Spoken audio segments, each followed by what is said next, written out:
It is the night of the 12th of November 2019.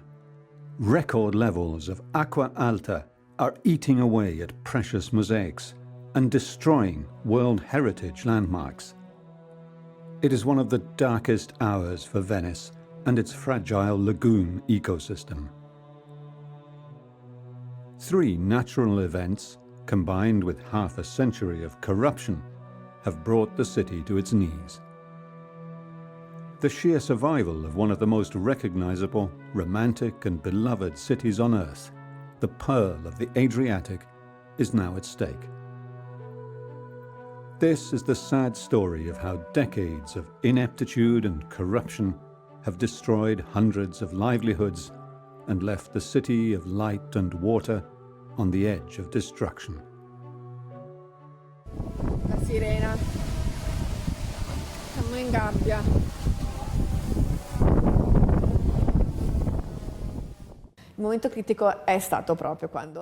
The critical moment was when the sirens stopped. What we saw was like the day after tomorrow. It was like a war scene, total war. It looked as though there'd been a tornado. Unexpected, unforeseeable, completely unforeseeable. But we took our boats out anyway, and once we'd sorted out our homes, we couldn't resist the temptation to see what happened. To St. Mark's and the rest of the southern lagoon that was very badly damaged. What we saw was shocking. What we saw was the powerlessness of the Venetians, of those of us who love Venice. Di noi che amiamo Venezia. Queste previsioni sono state sbagliate. The weather forecasts were wrong. They were wrong, and I don't know why they were wrong. It's obvious that extra bad weather is difficult to predict with great precision. We were also betrayed by the alarm system. Però siamo rimasti anche traditi dal sistema di allarme. The water rose extremely fast in the last hour. It rose by 30 or 40 centimeters in the last hour or hour and a half. Why? Because the Bora blows from the northeast, the Scirocco from southeast, and together they trap the water at Chioggia, where the water rose 50 centimeters. When the wind changed to Libeccio, or southwest, that blows from Chioggia to Venice, all this mass of water was sent back to Venice and reached Venice with this additional 40 centimeters. November the 4th, 1966. The world looked on aghast as an abnormal occurrence of high tides, rain-swollen rivers, and a severe Scirocco wind flooded Venice, causing the canals to rise to a record height of 194 centimeters. The high waters sparked a race against time to save the city. But instead of protecting Venice, this particular big engineering endeavor seems to have enriched a few by pouring money into private pockets and concrete onto the lagoon floor. More and more frequently, high tides and high winds push salty sea water through the heart of the city, already suffering damage from years of unfettered mass tourism. Could these be the final years of the Venice so many have known and loved for centuries?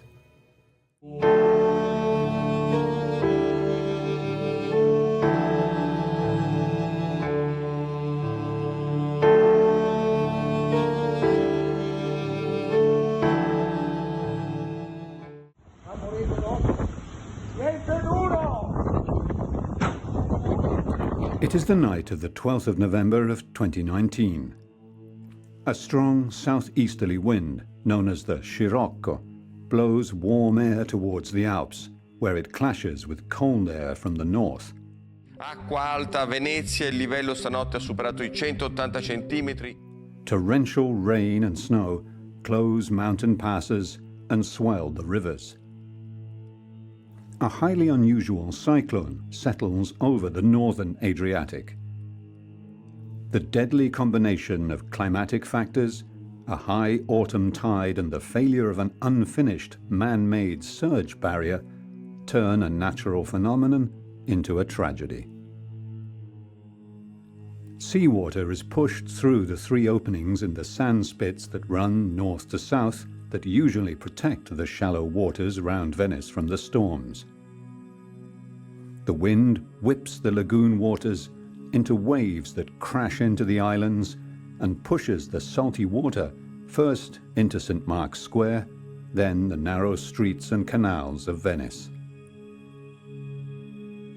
This is not the brackish mix of fresh and salt water that usually surrounds Venice. It is the sea itself.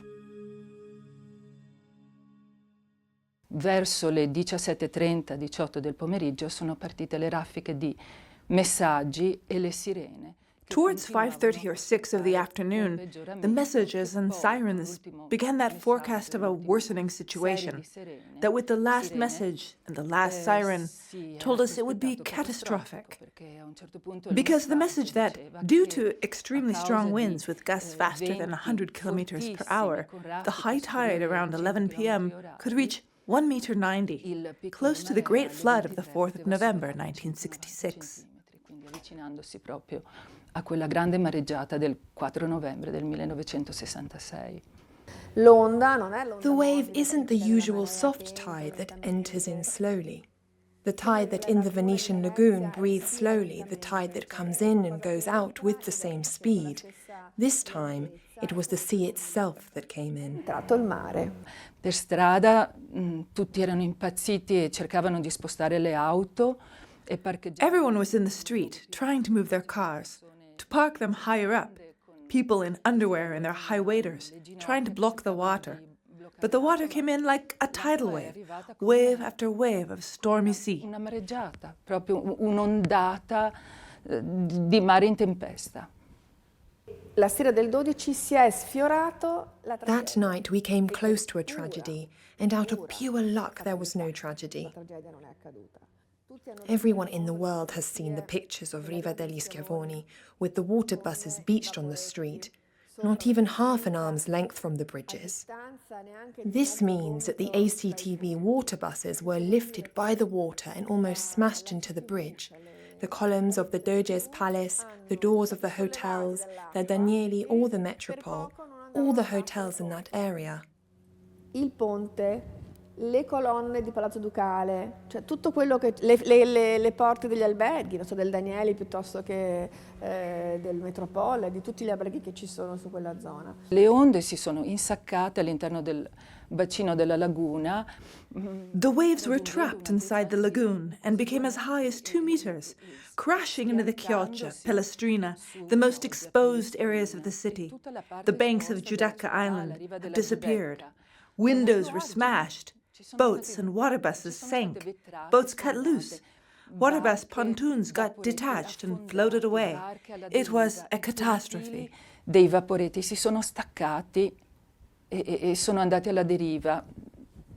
Una catastrofe. The freak weather added to the disaster. As the southeasterly wind blew seawater into the lagoon, the wind changed and became northeasterly, a wind called the Bora, that drove the seawater trapped in the lagoon southwards against the north banks of the city and the island of Murano. The 1,000-year-old church of San Donato was severely flooded. Questo nuovo sistema di allarme. This new alarm system that was set up in 2010 has been improved, and after the siren, that sounds like an anti-aircraft siren, that sends out whales according to the forecast tide. So after the siren, there's a first whale, which means 110, and then 2 means 120. Up to 4 whales means 140 and more. So 140 and more. What did that more mean? We simply didn't know. Only by calling each other, comparing notes, checking the tide warning center, were we able to understand that we could get to 190. There's a big difference. Che fa una grande differenza.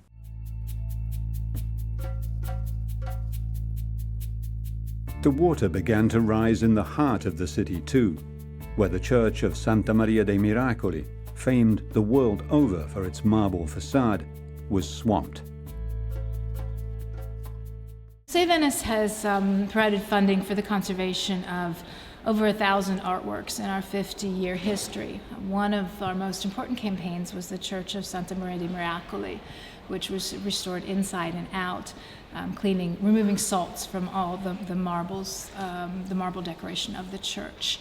We've returned to the Church of the Miracoli now after the floods because the church itself did go underwater, and we are dealing with problems with the floor and with the salts re-emerging after the seawater from the floods has dried. I think that's an interesting thing. This one piece will make 52 layers. Watch on mobile devices or the big screen. All for free. No subscription required.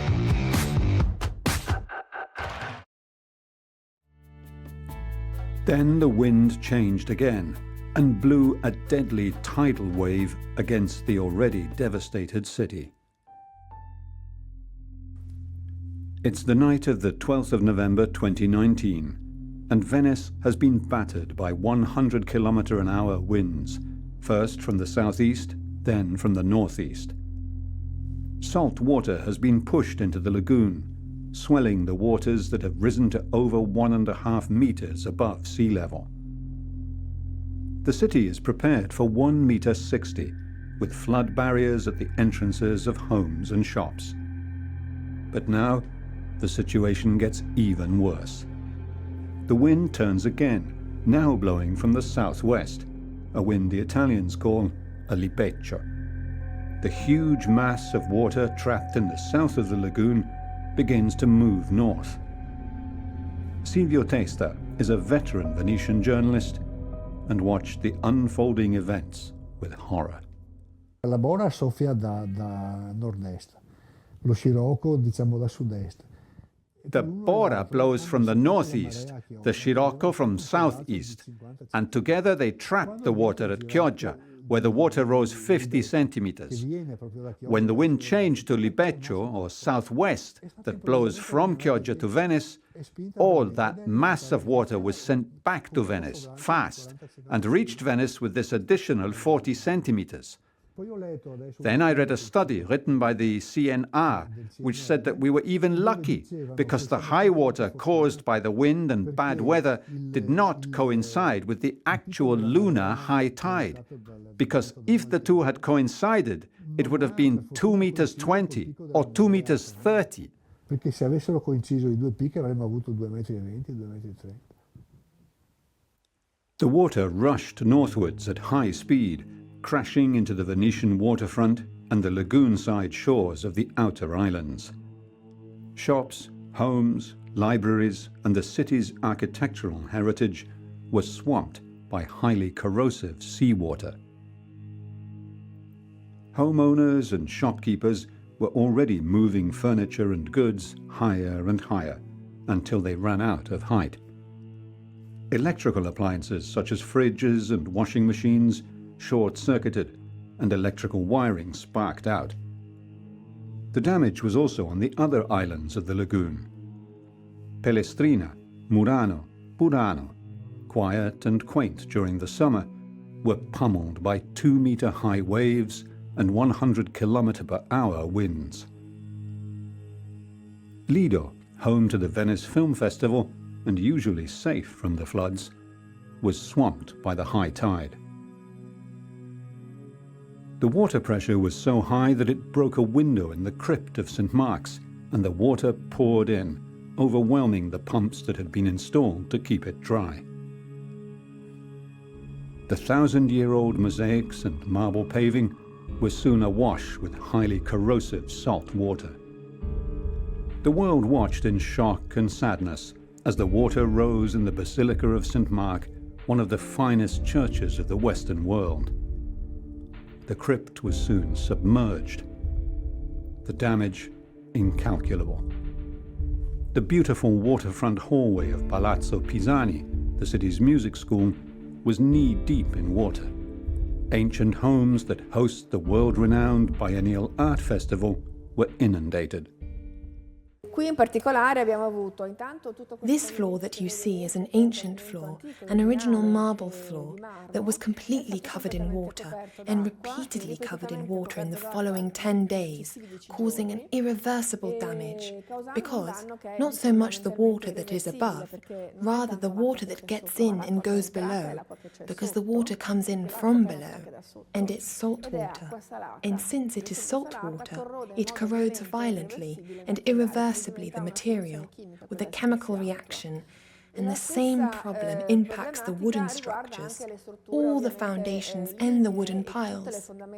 But going back to the night of the 12th, what was particularly serious was that everything that we had put above 160 centimeters and a little more to be safe was destroyed, and obviously all the ground floor apartments, some of which are storerooms, flats or offices, were flooded. It only takes 5 minutes of immersion to spoil everything. In this case, it lasted hours. The financial loss to the city's inhabitants was massive, not to mention the damage to the cultural heritage, such as the destruction of autograph music scores in the music school.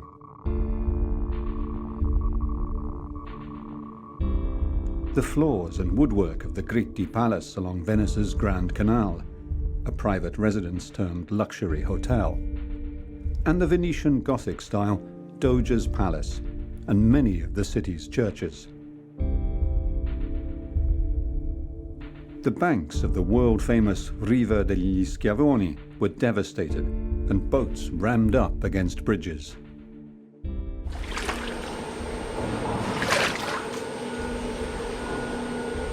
In the Chiesa dei Carmini, the parish priest arrived to find water had covered the ancient marble floors and soaked the antique pews.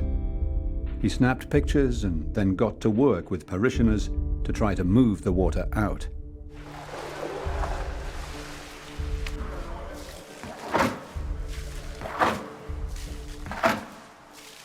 Il problema è che si è imbevuto tutto per 4 ore, i banchi e le cose, insomma, questo, i marmi specialmente. Ma è martedì? Martedì è successo alla notte, non eravamo qua perché ho altre 2 parrocchie da guardare e quindi ero stato dietro a quelle, anche alla canonica che c'è di là. 30 centimetri in più, quindi per dire, se oggi l'acqua è arrivata circa a questa altezza, aggiungeteci una spanna, martedì era fino a qua circa. Chiara Pancino is librarian at the conservatory, where precious music manuscripts are stored. Here too there were tragic losses when the water rose above the expected high. Il nostro deposito, vedete qui adesso stanno lavorando, per cui vediamo da che parte sono. Li hanno lasciati, se volete, l'acqua è arrivata, si vede un po' il segno più o meno a questo livello, eccolo qua, questo livello qua. Io ero tranquilla fino a 1,70 m, 1,75 m. La marea a 1,87 m, che come saprete bene è immediatamente dopo quella del 1,94 m dell'alluvione, ha preso tutti impreparati e purtroppo le cose si sono bagnate. Per esempio sono andati bagnati dei manoscritti con partiture di Cimarosa, poi c'era Galuppi, qualcosa di Rossini, edizioni anche storiche di Beethoven, le prime edizioni delle sinfonie di Beethoven, cose così. Above all, the damage was to the livelihoods of ordinary Venetians. Without the citizens of Venice, the daily maintenance of the whole city as a living community would crumble.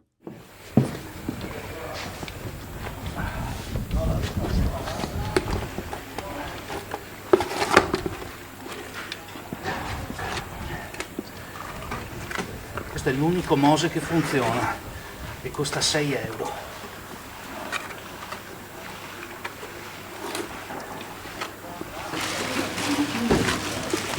È arrivata fino a qua circa. Tutto il laboratorio mi è andato sotto, ma il problema non è stata tanto l'acqua, che ha tenuto fino a un certo punto, è che sono scoppiate le fogne. Quindi, come si dice in veneziano, avevo 35 centimetri di merda.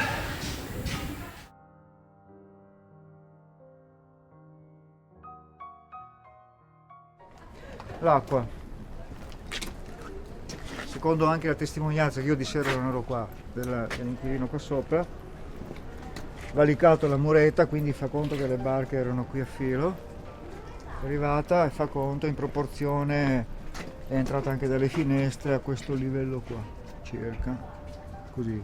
Tieni conto che non è solo qui ma anche da sotto, no? Del pavimento, possibili fughe, eccetera, eccetera. Quindi le paratie non possono essere sufficienti, le pompe saltate perché è saltato l'impianto elettrico, basta, cioè, eccessiva. Già le acque quando sono 1,50, 1,60 sono eccezionali, questo bisogna ricordarselo. Cioè a 1 e quasi 90 è stra eccezionale, è una cosa, cioè è un dramma. Cioè, io altri introiti non ne ho. Per cui o vivo con questo, se no non lo so, perciò bisogna in qualche maniera riprendere. Tanto importante è che finisca sto ciclo di acque, che fra l'altro è parecchio lungo, più degli altri anni, non la smette più. They pay for the upkeep of their homes. They keep the city's economy alive with ordinary, everyday actions. Although its native population is dwindling, Venice is not a museum. It's a living city, in winter and in summer. E come a Euro Disneyland si va a vedere la casa degli specchi, la casa delle streghe e via dicendo, la calle delle tette. It's like Euro Disneyland. You go to see the Hall of Mirrors, the House of the Witches and so forth, la calle delle tette, the casinos, la calle dei botteri, the traders' shops, the fondaci, and you see a city that once existed and is no more. No, this would be missing an incredible opportunity. It's like the Americans destroying the native population. It's similar. It's as though we were seeing a conscious destruction of a very important part of our city. This city has an incredible anthropological heritage of immense value and barely hangs on because we are stubborn with our Venetian accent, our long eyes and double letters.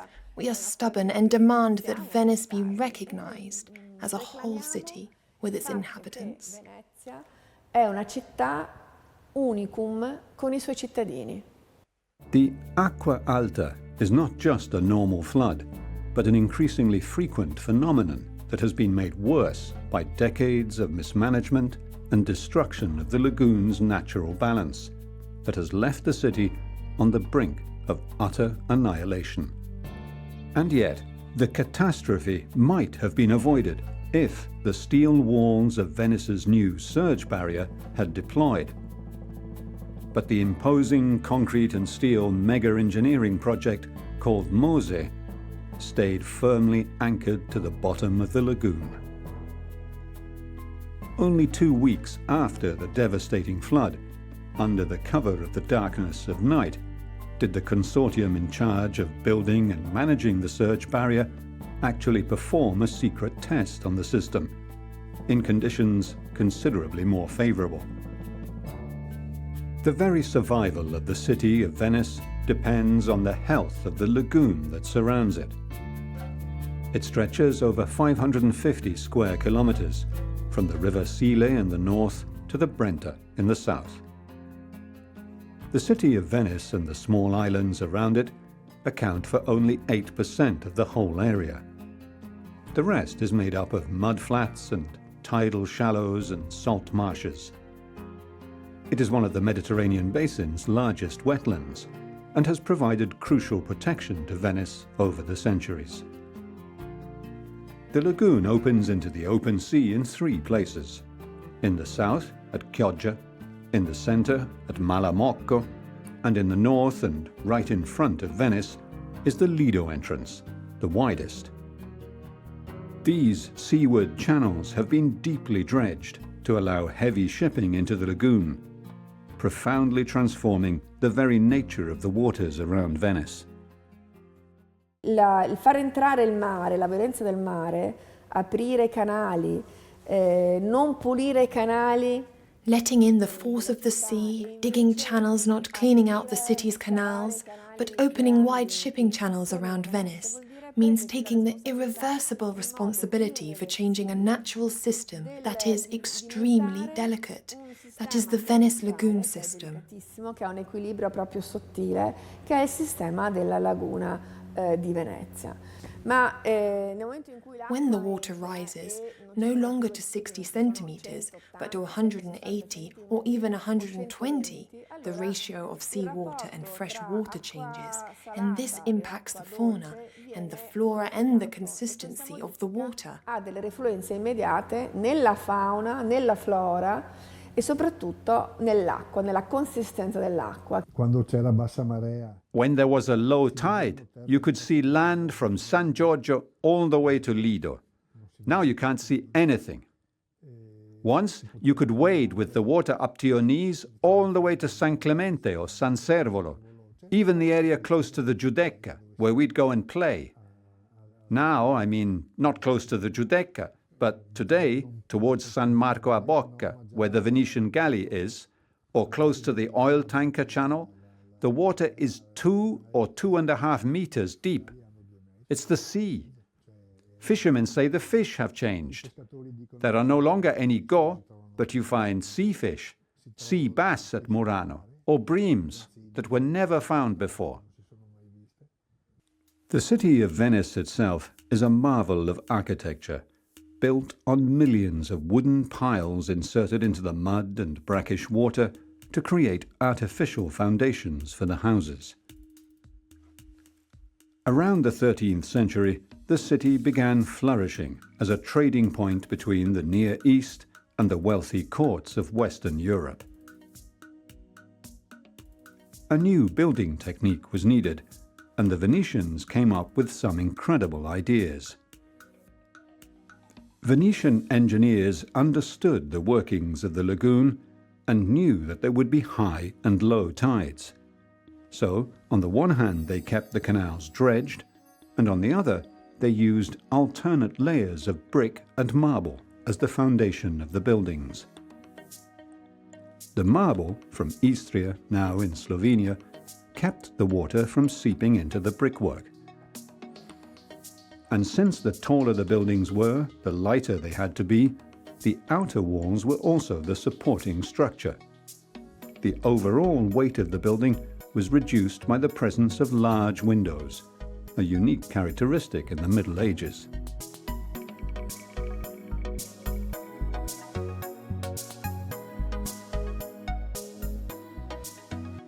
This city was built on 124 mud flats, held together by millions of wooden piles and joined by 400 bridges. Since ships and boats travelling on rivers and sea remained the fastest mode of transport until the invention of the internal combustion engine, Venice's place in the lagoon made it the richest city in the West. But there were problems. The rivers Brenta and Sile brought silt into the lagoon and blocked the waterways.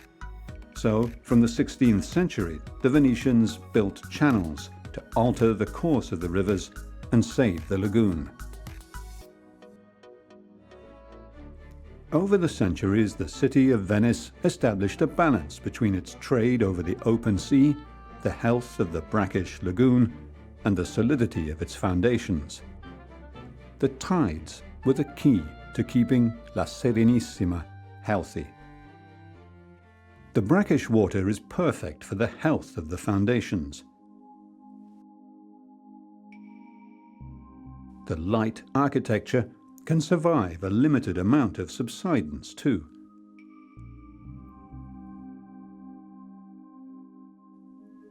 It was not until the 20th century, however, that high waters rather than low began to impact the city. By then, it was a shadow of its former self.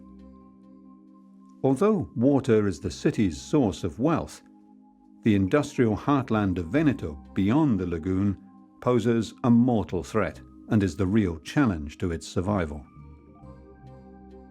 Over the decades, Venice and its lagoon have been subject to radical transformation and unfettered exploitation. The growth of the industrial cities of Porto Marghera and Mestre sucked water from the water table under Venice while on the other hand, deep channels were carved into the lagoon floor to allow ships to access the mainland ports and shipyards. Worse still came with the exponential rise of mass tourism in the form of cruise vacations. Huge ships carrying 6,000 people, literally floating cities, pass right by St. Mark's Square.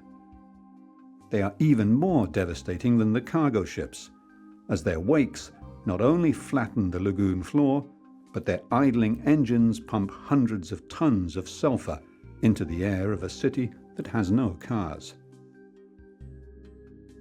Mass tourism is one of the greatest contributors to the death of Venice, but it also provides a living to many of its inhabitants. Finding the right balance is the key to saving the city.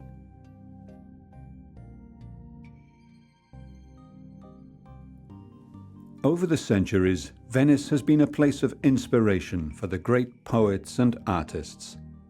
The unique cultural and architectural heritage of a city built on water and navigated largely by boat has also been the city's downfall, as it has become one of the must-see sites for tourists of every kind.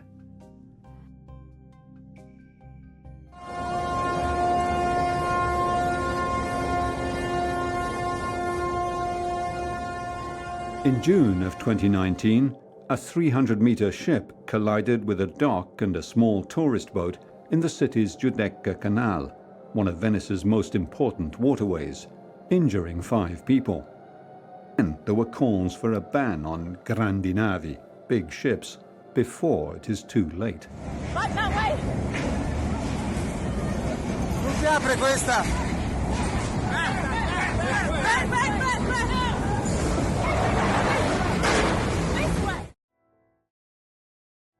Chiara Donada Le Rose has a proposal to make tourists pay for the spectacle of Venice as a living city. Ipotizziamo che ci sono 2000 persone dentro una nave, che sono queste più o meno le cifre. Let's say that there are 2,000 people in a ship. These are the figures more or less. And let's divide the whole ship by 2,000 people. The cubic meters of the ship, so every person on the ship moves, we worked it out, about 70 cubic meters of water. So, as soon as someone sets foot in Venice, either they pay the feet tax or the sea tax, the tax for walking on Venice or the tax for looking at Venice from his or her own balcony.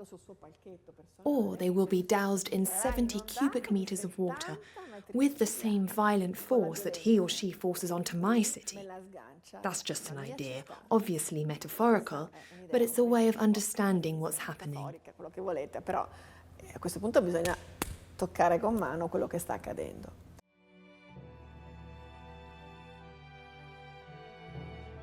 Apart from mass tourism, subsidence, flooding, and airborne pollution from ships, the growth of the petrochemical industries on the mainland has also undermined the lagoon.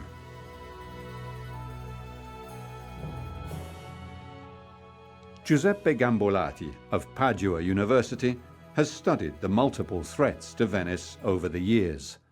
Dunque Venezia ha subito un abbassamento. Venice has sunk, due to human activities, during the 1950s and 60s by about 12 centimeters. Then this sinking stopped in the 1970s because the sinking was due to the extraction of underground water, especially for industrial use, in Porto Marghera.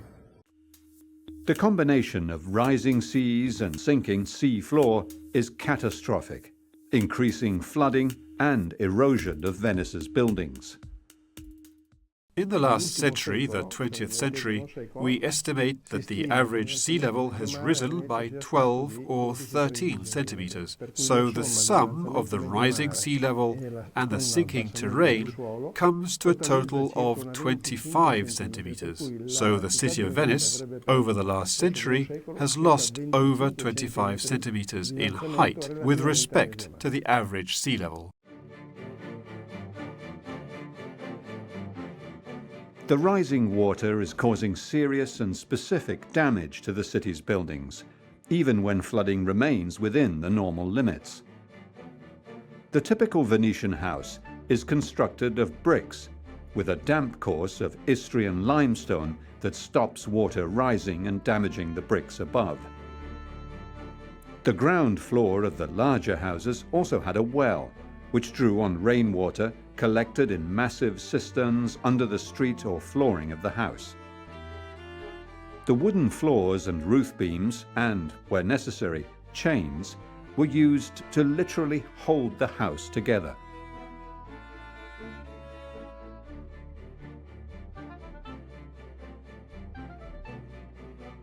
Today, most of the city's transport is by motorboat or barge. The buses are the diesel-fueled vaporetti, while hundreds of outboard engines are used to power transport boats all over the city. The waves from these propellers are slowly but steadily eroding the cement between the bricks. The constant churning of water in the canals has had a devastating effect on the foundations of the buildings.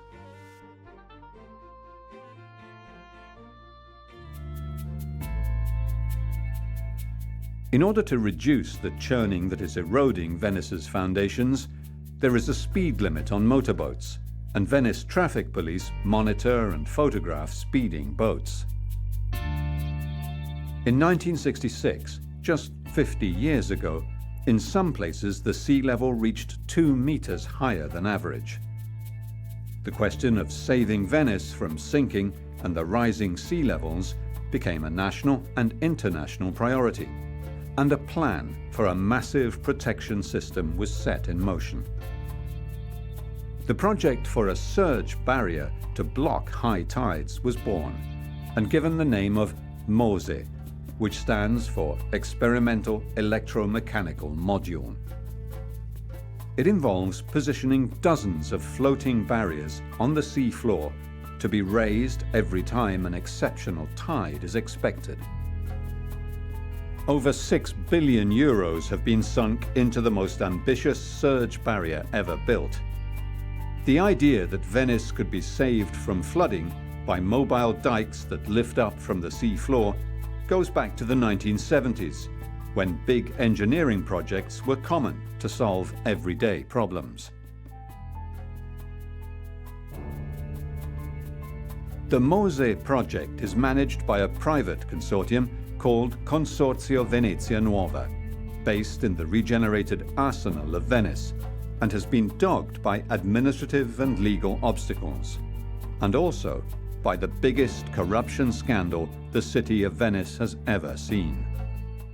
Il consorzio ha creato un monte di denaro in nero.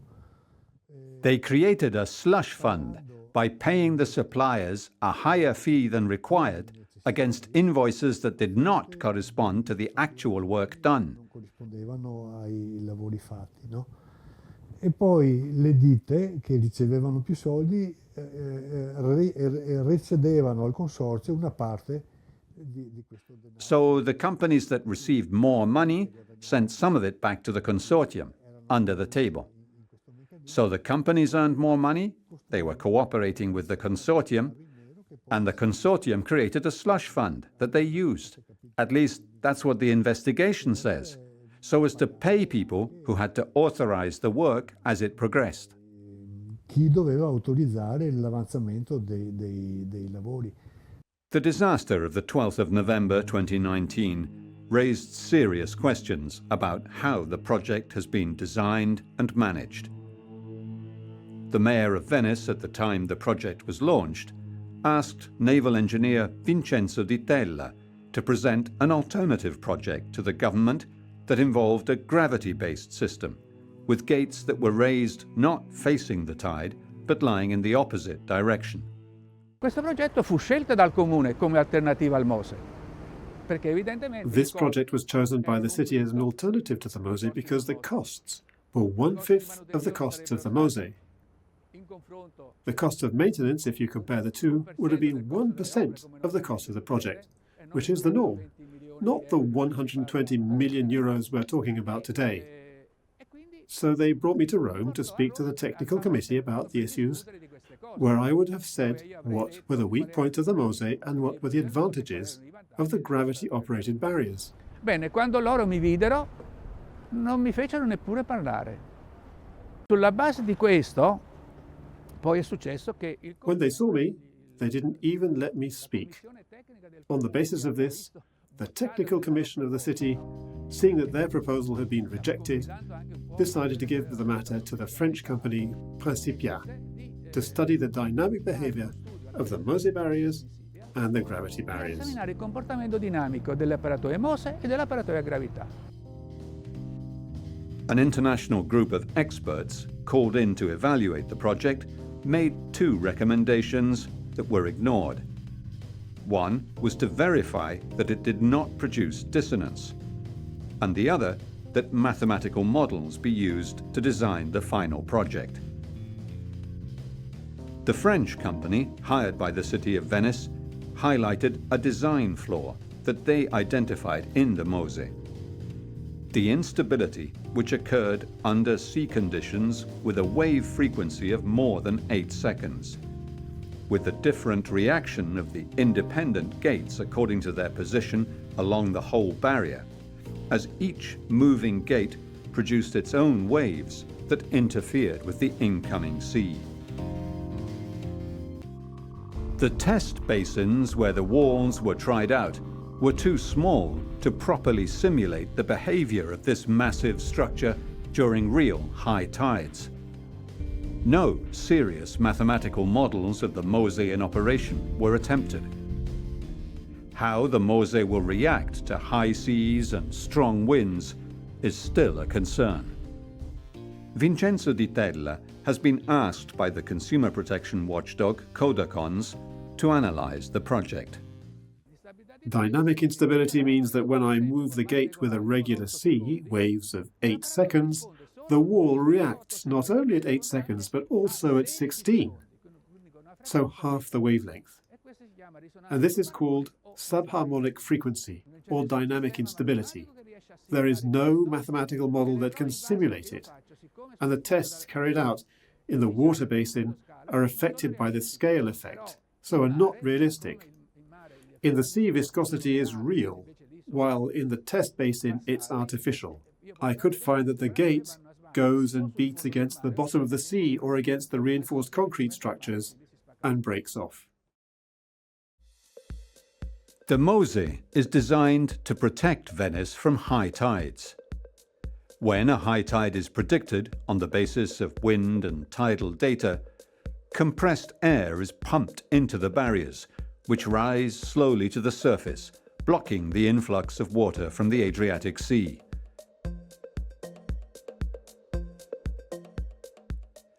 Access to the hinges for maintenance is via 2 service tunnels built into the concrete housings, 20 meters underwater.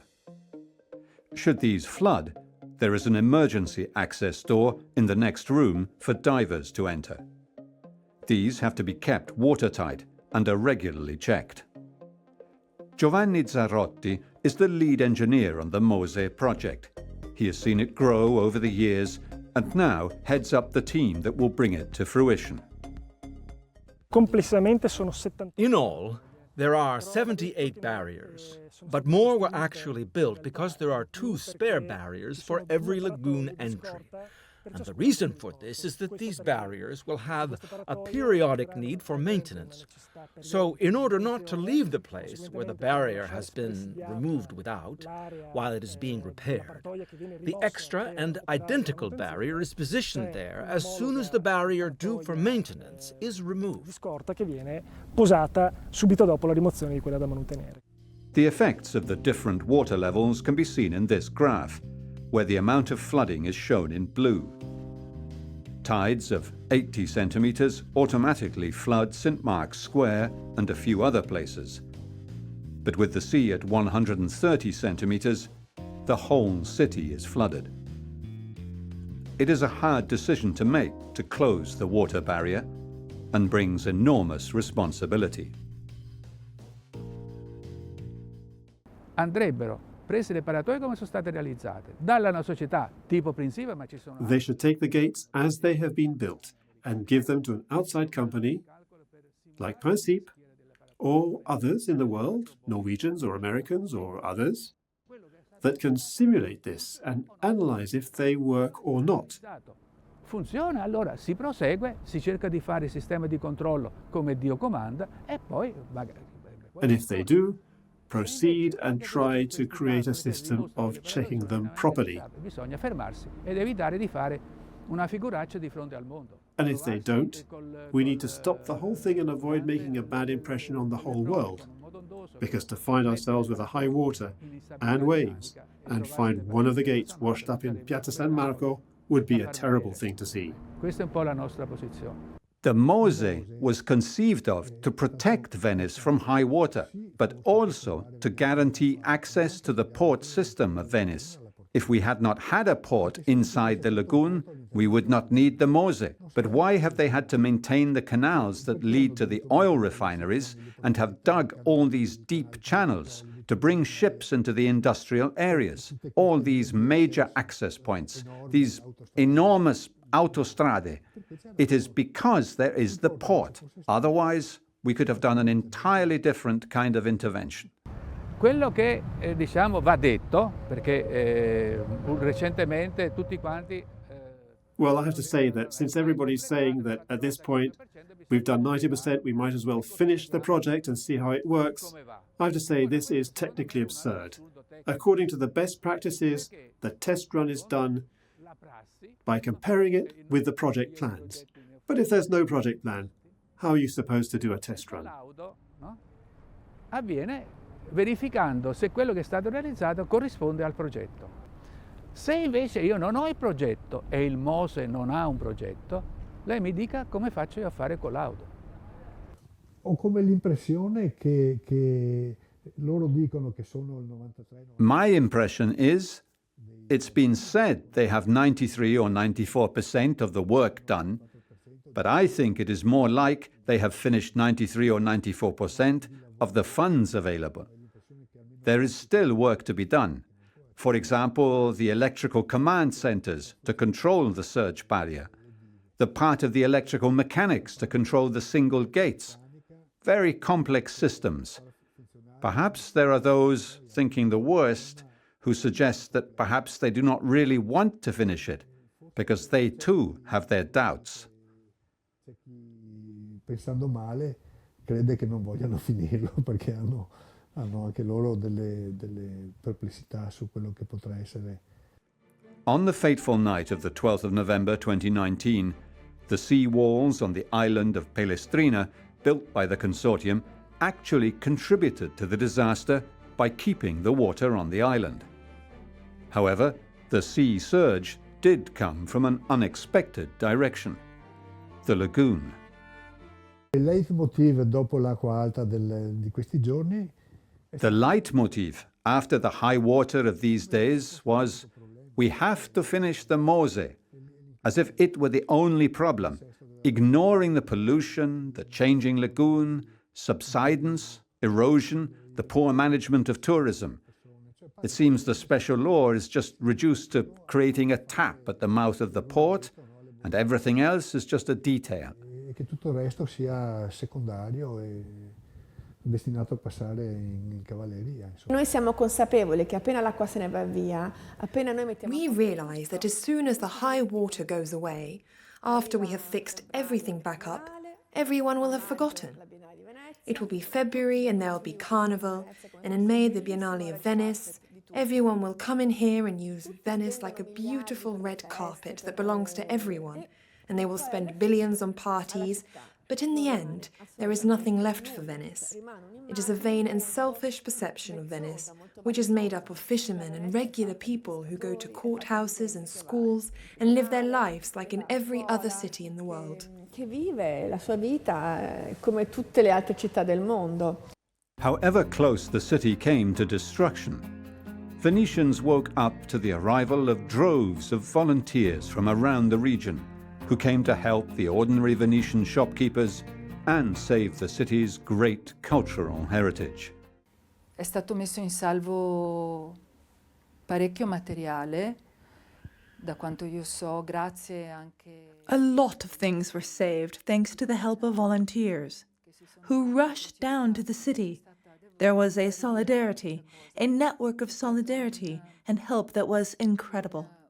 The young, especially. People came from Padova, from outside of Venice. I was moved. Incredibile. I giovani, soprattutto, ma sono venuti da anche fuori Venezia, da Padova. Io sono commossa, devo dire la verità. È una delle cose. I have to tell you the truth. It took a bit of the bitterness of these days away to see how the others responded.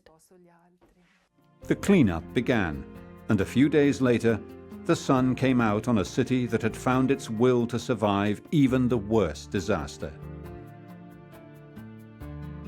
The university building of the Cathedral was one of the architectural marvels that enjoyed the first restoration efforts. When the flood hit on the 12th of November and then continued the series of floods through all of November, Save Venice launched a special appeal. We were joined by the Italian embassy in Washington, and they called the campaign Americans Love Venice. And together we've been raising funds that we've been using to help clean the churches, to desalinate marble, to clean out the waterlogged debris. We're also working at Cathedral Museum. The ground floor was about 190 hours, I believe, total underwater during the month. And so it's important to work fast, and that's what Save Venice has been able to do, to find out where there's a need and work immediately. È importante pensare che I veneziani ci sono, esistono. It is important to know that Venetians exist. They were those who were born here, some in this hospital or another, or in the home, because some are still born at home.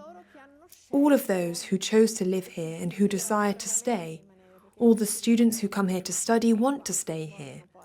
Once you enter in the rhythm of the city of Venice, you realize that it is the most beautiful city of the world, not just because of the stone, but because of the pace, because it is a human rhythm with humanity at its center. Che è un ritmo umano, cioè proprio l'umanità è al centro. Venezia è una città specialissima, bellissima. Io credo che non potrei vivere in... Venice is such a special, beautiful city. I could not live in any other place because there is this human dimension, the sea, the lagoon, the contact with the others, and we walk. We're not closed in these little boxes with wheels. Even taking the vaporetto, the water bus, it is so beautiful. I can't even read while I'm riding on it because I have to look around me. I was born here, and it is what I've seen around me since I've been born, and yet I am still not used to it. To save the city of Venice is to save its residents, to guarantee their right to live as citizens, to guarantee their right to their activities, which risk being swept away with these high tides. Che sono state spazzate con questa mareggiata.